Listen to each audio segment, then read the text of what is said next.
Putain, j'arrive plus à parler, hein. Je sais pas. Je sais plus faire comme si mon téléphone c'était une personne normale. Bonjour à tous, aujourd'hui je vous parle d'un combat qui me tient particulièrement à cœur et qui se déroulera le 27 juin prochain au Québec. Il oppose Elem Mehaled à Leila Baudouin chez les Super Plumes. C'est un combat qui allie à la fois l'exemplarité pour notre sport, la résilience, mais qui peut s'avérer être un réel casse-tête pour chacune de nos boxeuses.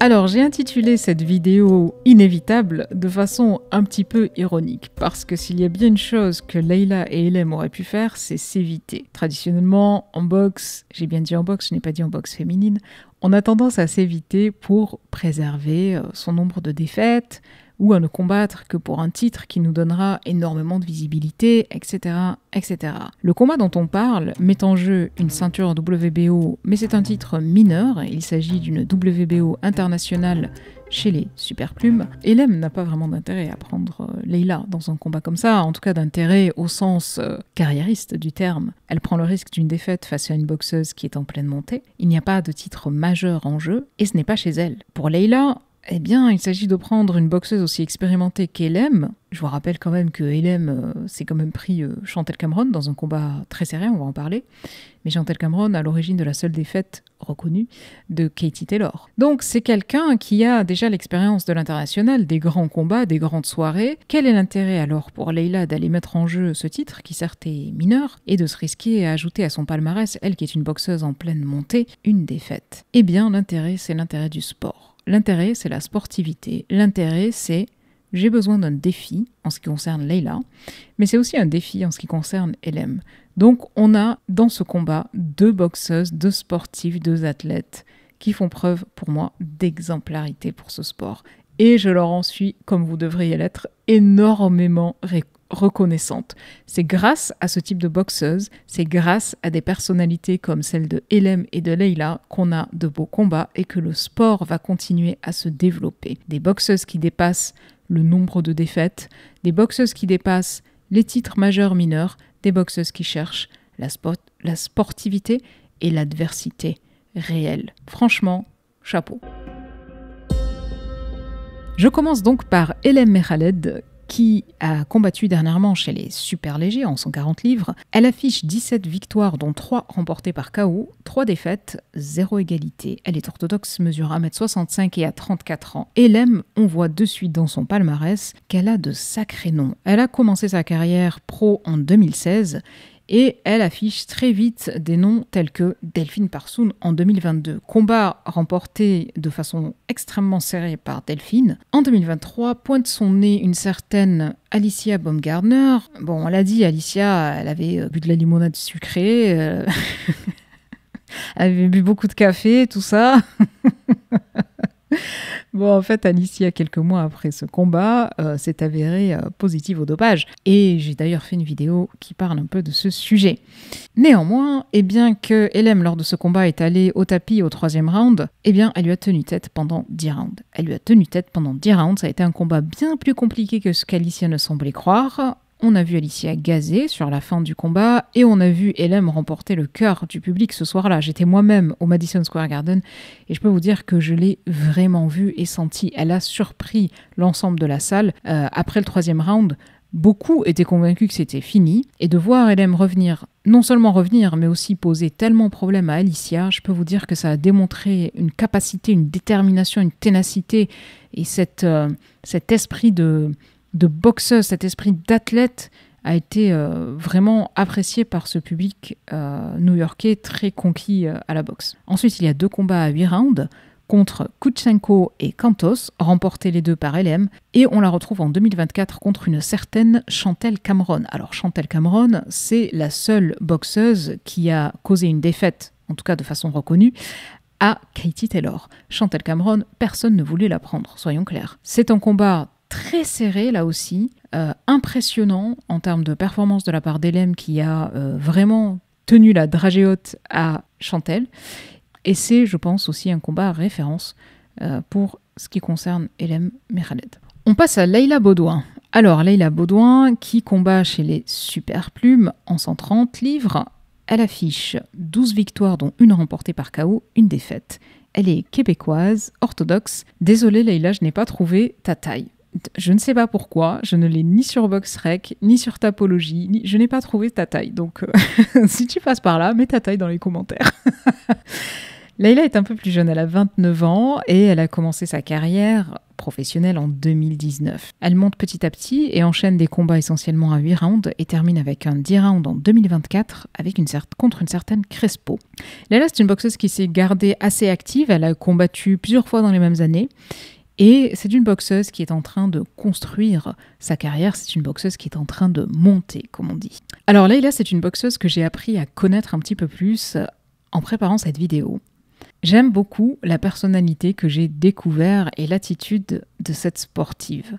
Leila, c'est la sportive qui, lorsqu'elle a vu qu'il y avait des problèmes pour mettre en place ce combat contre Elem, eh bien, a été, elle aussi, autant que possible, à l'œuvre pour aider à ce que ce combat se fasse. C'est donc une réelle athlète et une boxeuse au mental imparable. Le mental, c'est sans doute le gros point commun que je vois entre Elem et Leila et qui va rendre ce combat un véritable casse-tête. Elem, c'est quelqu'un qu'on a vu dans les différentes rencontres qu'elle a eues montrer une ténacité, une détermination tout simplement hors norme. Elem, c'est une boxeuse qui a un travail, ok, et qui malgré tout est allée combattre et de façon plus que légitime, des noms comme des Chantel Cameron, des Alicia Baumgartner, c'est-à-dire des boxeuses qui sont, j'ai envie de dire, et sans manquer de respect à LM, bien au contraire, des boxeuses à temps plein, c'est-à-dire des boxeuses qui ont une pharmacie, bon, je parle pour Alicia, décidément aujourd'hui, elle doit avoir des acouphènes. Bref, qui ont un support permanent, qui ne font que boxer, qui n'ont pas besoin de travailler en plus de la boxe, et pourtant elle arrive à leur faire face et à leur tenir tête. Et ça demande un mental énorme. Quand tu dois allier ces deux éléments dans ta vie, à la fois avoir un travail qui paye, parce que la boxe ne paye pas assez en France, et encore moins la boxe féminine, et en même temps être à ce niveau d'élite du sport, ça demande une abnégation, ça demande une discipline, ça demande une détermination, ça demande une confiance en soi, ça demande une persévérance, une résilience hors norme. Ça, c'est le mental d'Elem qui revient après le 3e round contre Baumgartner et qui revient, et qui revient, et qui revient, et qui est là jusqu'au bout, et qui lui pose problème, et qui l'a fait gazer. C'est énorme. Leila, on va pas dire qu'elle a pas de mental. Leila, c'est aussi un mental hors norme. Leila, c'est quelqu'un qui, dans ses combats, elle le reconnaît elle-même, aime poser des pièges. Elle aime le côté stratégique et on la voit dans son évolution de boxeuse le développer de plus en plus. Leila, c'est quelqu'un qui dans sa vie a été heurté par une épreuve très difficile, très complexe à gérer, le suicide, et qui en a parlé ouvertement malgré la difficulté que ça peut représenter, mais pour le bénéfice du plus grand nombre, pour pouvoir aider d'autres personnes, pour pouvoir sensibiliser aux problématiques de la santé mentale. Et ça demande un mental de fou. Ça demande un mental de fou de dépasser une épreuve personnelle en soi, mais de la dépasser et d'essayer d'en faire parler, de la faire parler au plus grand nombre, ça veut dire s'exposer, ça veut dire montrer une part de vulnérabilité. Et quand on est une boxeuse, arriver à assumer cette part de vulnérabilité pour le bénéfice du plus grand nombre, ça veut dire qu'on a une force mentale exceptionnelle. Donc on a 2 boxeuses incroyables. Alors évidemment, j'ai ma préférence pour LM. C'est ma préférée. Mais j'avoue que j'ai découvert Leila et franchement, je kiffe Leila aussi, je la trouve vraiment top. Donc là, franchement, c'est un combat où on a 2 perles rares qui s'affrontent, avec 2 styles de boxe qu'on va regarder un peu plus précisément maintenant. Alors, je vais vous parler des observations que j'ai vues sur la base de quelques combats. Ça ne fait pas évidemment foi sur l'ensemble de la carrière de ces 2 boxeuses. Alors Leila, son style de boxe, pour moi, c'est la stratège. C'est une boxeuse qui va se poser, façon de parler, qui va prendre le temps d'observer son adversaire pour bien définir quelle va être l'approche, se préparer.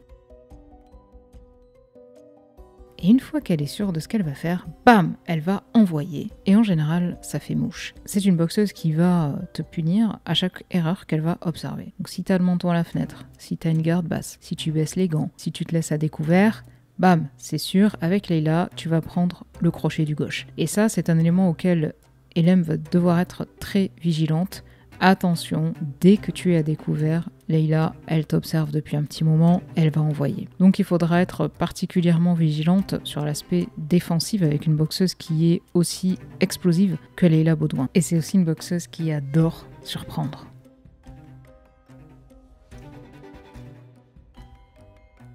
Parfois, elle a eu du mal, je trouve, à couper le ring. C'est-à-dire que ça peut être en faveur d'Elem si elle sait bien l'utiliser. Parfois, Layla, comme elle a besoin d'observer avant d'envoyer son coup, elle va mettre beaucoup de temps avant de déclencher. Et je pense qu'il faut la faire déclencher, ou alors tourner, parce qu'elle sera peut-être un peu plus, par habitude, lente à couper le ring. Elle aura un peu plus de mal peut-être à couper le ring. Allez, on passe maintenant au profil d'Elem Meraled. Alors en ce qui concerne Elem, je me suis pas mal basée sur son dernier combat contre Chantelle Cameron, combat qui avait été très serré comme vous pouvez le voir, et avec ce que je viens de vous dire, il va falloir qu'Elem fasse très attention à éviter les contres.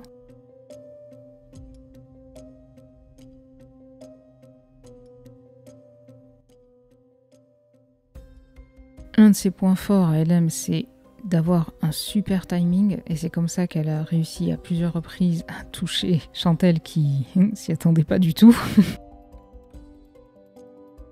Alors après, un élément qui peut mettre en difficulté Elem, c'est si elle recule en ligne droite, parce qu'elle se retrouvera à ce moment-là acculée contre les cordes, et ça risque d'être difficile de s'en sortir. Du coup, c'est quelque chose qu'elle a pu faire contre Chantelle Cameron, plutôt chercher à pivoter, et même à ne pas reculer, c'est-à-dire à rester et à pas reculer, et à forcer l'autre à reculer. L'un des atouts d'Elem, c'est également la capacité à prendre de vitesse ses adversaires avec des points assez rapides, ses mouvements de buste qui peuvent aussi l'aider à la fois à surprendre et avoir ses mouvements de haut en bas, ou à se protéger dans une démarche un peu plus défensive.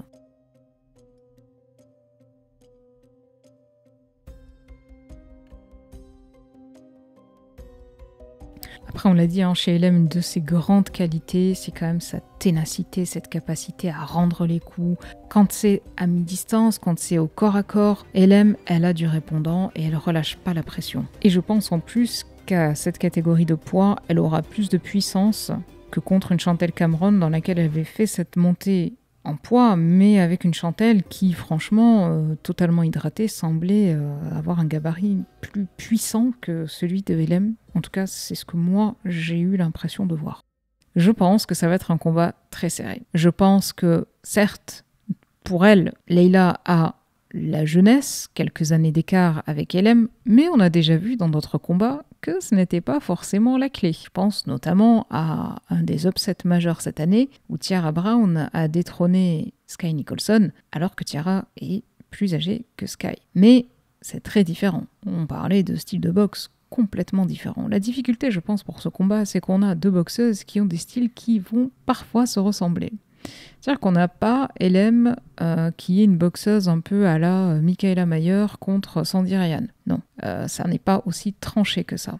Elem, c'est une boxeuse qui va mettre la pression, je n'ai aucun doute là-dessus. Je ne pense pas qu'elle va adopter un style de boxe qui n'est pas habituellement le sien. Layla, quant à elle, c'est une boxeuse qui essaye de faire des rentrées-sorties, qui est explosive et qui essaye de tendre des pièges. Un autre élément qui va être important dans ce combat, c'est la catégorie de poids. Lorsqu'elle a affronté Chantelle Cameron, Elem a dû monter 2 catégories de poids. Ça n'est pas rien. Et franchement, quand on regarde la différence de gabarit, moi j'avais vraiment l'impression de voir une Chantelle Cameron beaucoup plus hydratée qu'Elem. Aujourd'hui, le combat dont on parle, c'est un combat qui va se faire dans la catégorie des super plumes. Donc Elem, elle a dû perdre du poids pour y arriver. C'est peut-être une zone de confort, le mot est grand, mais en tout cas plus confortable pour Layla, qui est dans sa catégorie, qui s'entraîne depuis le début de l'année dans cette catégorie de poids, et qui fait ce combat chez elle. Le confort, c'est une des composantes de ce combat. On pourrait croire qu'Elem va être en dehors de sa zone de confort, moins confortable que Layla. Eh bien, j'ai envie d'argumenter que c'est peut-être le contraire qui pourrait se passer. Justement, il faudrait qu'Elem arrive à faire sortir Layla de son petit confort. Parce que Layla, elle est chez elle, elle est dans sa catégorie de poids dans laquelle elle est à l'aise, je pense qu'elle est confiante dans son game plan. Si Elem arrive à lui faire une boxe qui est un petit peu ingérable, c'est-à-dire une boxe qui est pas forcément prévisible, Layla aura du mal à déployer une stratégie. Si Elem l'embrouille un peu, si elle prend le dessus alors que Layla combat chez elle, eh ben, elle peut justement la mettre en très grand inconfort. Et je ne sais pas si Layla, sur le ring, a déjà eu affaire à une situation dans laquelle elle serait vraiment dans ce type d'inconfort. Elem, on l'a déjà vu revenir après être allé plusieurs fois dans le même combat au tapis. Revenir et poser problème. Donc l'inconfort, finalement, c'est le confort pour Elem. C'est ce dans quoi elle excelle. La stratégie que j'adopterais si j'étais dans le camp d'Elem, c'est vraiment de, pardonnez-moi le terme, bordéliser le combat. C'est-à-dire que je ne laisserai pas Layla établir une stratégie. Je ne la laisserai pas anticiper. Je multiplierai au maximum la diversité de ce que j'envoie pour que Layla ne puisse pas savoir ce que je fais et pour que je puisse au maximum la surprendre. J'ai rarement vu Elem faire du clinch, par exemple. J'y ai pensé dans son dernier combat contre Chantel Cameron, là où je voyais Cameron placer des coudes carrément. Elem, je ne l'ai pas vu clincher à des moments où je pense qu'elle aurait dû clincher. Quand elle était prise dans les cordes, par exemple, c'est pas grave, ça fait partie de la boxe. C'est moche, je dis pas que j'aime voir ça, mais de temps en temps, c'est ce qu'il faut faire. Il faut le faire intelligemment et pour pas se faire non plus exagérer et nuire au combat. Mais c'est une des techniques de combat. Après, j'ai envie de voir Elem fonctionner un petit peu comme l'a fait Mikaela Mayer contre Sandy Ryan. C'est-à-dire que Mikaela Mayer, elle a vraiment un style de boxe à distance. C'est pas le cas pour Elem, mais je pense qu'Elem doit essayer de jabber un peu plus Layla. Et lorsque Layla rentre, être prête à la contrer avec le crochet du gauche et enchaîner avec la droite. Je pense que si elle arrive à faire ce genre de choses, elle peut marquer pas mal de points. Si j'étais dans le coin à Layla, je lui dirais... ça me cause... J'ai peur d'avoir raison. Après, imagine. J'ai pas envie de donner des bonnes recettes. Hein. Moi, je veux que ce soit Elem qui gagne. Je t'aime bien, Layla, mais je préfère Elem. Je peux pas. C'est comme ça, il faut choisir. Je pense que Layla, ce qu'elle devrait faire, c'est essayer d'emballer Elem. C'est-à-dire d'embarquer Elem avec elle. C'est laisser venir Elem en mettant la pression, parce qu'Elem fait très bien ça. Mais quand elle est proche... Layla est capable, elle aussi, de mettre la pression et de faire reculer Elem. Et je pense qu'une difficulté pour Elem, ça peut être d'avoir une boxeuse en face d'elle qui la fait reculer. Elle a montré qu'elle était capable de pivoter, mais quand tu as à la fois quelqu'un qui te met la pression, qui arrive avec du débit, qui est explosive, qui est comme ça, qui rentre et qui sort, et qui te fera reculer, ça va être compliqué à gérer. Donc je pense que si j'étais dans le coin de Layla, je dirais, laisse-la venir, te mettre la pression, renverse la vapeur et fous-lui la pression, fais-la reculer. Après, je pense que Layla, elle a tout intérêt à embarquer Elem dans les derniers rounds. En théorie, elle est dans sa catégorie de poids de prédilection, elle va être en forme, ça fait longtemps qu'elle s'entraîne à ce poids-là, donc elle doit pouvoir monter dans les rounds de façon assez sereine. Malgré tout, je repense encore à ce qu'elle a démontré et c'est difficile de dire qu'Elem n'aura pas d'endurance. Il faut se réveiller de bonne heure pour dire ça. La clé, ça va être de surprendre Layla. Il faut pas la laisser dans son petit confort local. Elle est chez elle, elle est dans sa catégorie de poids, elle a tout le monde, nanani, non. Il faut que tu arrives, Elem, t'es la patronne, ok, sans arrogance, mais t'es quand même la patronne. Il faut que tu arrives en patronne et il faut pas que tu la laisses installer sa boxe, il faut pas que tu la laisses anticiper, il faut pas qu'elle soit confortable, il faut que tu la bordélises. Elem, elle est confortable dans l'inconfort. Il faut qu'elle mette Layla dans l'inconfort. Il faut qu'elle ne la laisse pas prévoir les coups qui arrivent, qu'elle ne la laisse pas anticiper son style de boxe, qu'elle ne la laisse pas respirer là où elle pense qu'elle va pouvoir, qu'elle soit toujours là pour la rendre inconfortable, son caillou dans la chaussure en permanence. Je pense que Elem, elle a l'expérience, elle l'a démontré, la capacité à revenir lorsqu'un combat n'est même pas en sa faveur, ou lorsqu'elle est allée même plusieurs fois au tapis. Layla, je ne sais pas, donc je peux me permettre de le mettre en doute. Je pense que Layla aura beaucoup de mal à ce moment-là. Parce que si elle vient au contact, Elem, elle est forte dans l'échange, elle peut envoyer forte intensité et pendant un moment. Si elle la prend à distance, Elem rentrera, elle restera pas uniquement à distance. Ça, c'est bien et c'est pas bien. Je pense que Elem, elle peut aussi temporiser de temps en temps pour laisser Layla venir. Et quand tu la vois venir, tu sais très bien contrer. Donc voilà, mais en gros, je peux faire toutes les stratégies que je veux. Je sais pas ce qui se passera. Ça se jouera dans le ring entre ces deux boxeuses exceptionnelles. Et je vais conclure en disant ça. Le titre de cette vidéo, c'est Inévitable. Il est inévitable que vous regardiez ce combat si vous aimez la boxe ou si vous prétendez aimer la boxe. Vous ne pouvez pas être arrivé jusqu'à ce niveau de la vidéo et ne pas regarder ce combat. Je vais vous mettre les endroits où on peut le trouver. Donc il sera diffusé sur RMC Sport en France, de ce que j'ai compris, ESPN+, sur le continent américain. Mais vous devez aussi soutenir ces boxeuses. Soutenez-les. Les boxeuses ne vont pas venir vous demander de les soutenir. Tatiti patata, tu vois, c'est bon, elles ont déjà assez de choses. Mais allez voir, chaque boxeuse, allez voir si elles ont une cagnotte, allez voir si elles ont un Tipeee, allez voir si elles ont un Ko-fi, un truc, un machin. Mettez-leur des likes sur leur Instagram. Bon, moi je suis nulle en Instagram, je sais même pas si... Bref, laisse tomber. À chaque fois que j'essaie de faire un truc en Instagram, je le fais, mais de la façon la moins normale possible, je pense. Mais bref, soutenez-les. Allez sur leur chaîne, allez sur leurs réseaux sociaux, allez sur leur Tipeee, leur Ko-fi, leur truc, leur machin. C'est à vous de donner ce signal-là. Soutenez-les. Franchement, soutenez-les avec ce que vous pouvez, comme vous pouvez. Peu importe le geste, en fait. Si c'est mettre un like, si c'est donner de la visibilité sur leurs réseaux sociaux, si c'est reposter des choses qu'elles ont elles-mêmes postées, faites ce que vous pouvez. Il y a plein de façons de le faire. Soutenez ces boxeuses-là. C'est elles qui font vivre ce sport. C'est elles qui portent des valeurs sportives. Aujourd'hui, c'est un terme lourd, valeurs. Et donc, si vous êtes abonné à ma chaîne, je serai fière de vous, mes chers abonnés, si vous allez soutenir à la fois Elem Mekhaled sur ses réseaux sociaux et si vous faites de même pour Leila Baudouin. Faites-le et vous serez officiellement de vrais membres de Nadir Ringside. J'arrête la vidéo ici, j'espère que cette vidéo vous aura plu. Ça fait un petit moment que je n'avais pas fait de vidéo. Je reviendrai dessus dans une autre vidéo. Et je vous révélerai d'ailleurs le mystère de mes baskets réparées à la façon de MacGyver, dont vous avez entendu parler si vous m'avez suivi un petit peu sur Instagram. Je vous remercie beaucoup pour votre écoute et pour votre patience ainsi que pour votre soutien. Et puis je vous dis à bientôt pour la prochaine vidéo.